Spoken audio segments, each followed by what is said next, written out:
മാളയിൽ അങ്കണവാടി ടീച്ചറുടെ കണ്ണിൽ മുളകുപൊടി എറിഞ്ഞ് 3 പവൻ തൂക്കം വരുന്ന സ്വർണ്ണമാല കവർന്ന കേസിൽ 2 പ്രതികൾ പിടിയിൽ. മാള വൈദ്യല സ്വദേശിനി അഞ്ജന, മേലൂർ സ്വദേശി ജീസൻ എന്നിവരെയാണ് പിടികൂടിയത്. മോളി ജോർജ് വർഷങ്ങളായി വൈദ്യല അങ്കണവാടിയിലേക്ക് വെണ്ണൂരിലെ വീട്ടിൽ നിന്നും ജോലിക്കും തിരിച്ചു വീട്ടിലേക്കും നടന്നാണ് പോകുന്നത്.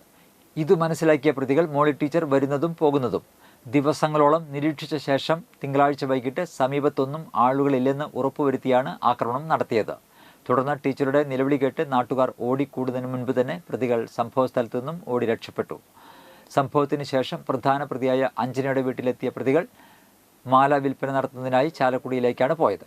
എല്ലാ പോലീസ് സ്റ്റേഷൻ പരിധികളിലേക്കും വിവരം കൈമാറുകയും പ്രതികളെ പിടികൂടുന്നതിനായി ജില്ലയിലാകെ വാഹന പരിശോധനകളും മറ്റും നടത്തി വരികയായിരുന്നു. ഇതിനിടെ ശാസ്ത്രീയമായ അന്വേഷണത്തിൽ പ്രതികളെക്കുറിച്ച് വ്യക്തമായ സൂചന ലഭിച്ചിരുന്നു. മാല വിൽപ്പന നടത്താനായി ചാലക്കുടിയിലെത്തിയ പ്രതികൾ ചാലക്കുടിയിലെ ഒരു ജ്വല്ലറിയിൽ താലി മാത്രം വിറ്റ് പണം വാങ്ങുകയും ചെയ്തു.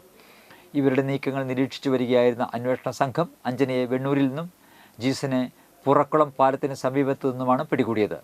പോലീസിനെ കണ്ട് ഓടി രക്ഷപ്പെടാൻ ശ്രമിച്ച ജീസനെ അന്വേഷണ സംഘം സാഹസികമായാണ് പിടികൂടിയത്.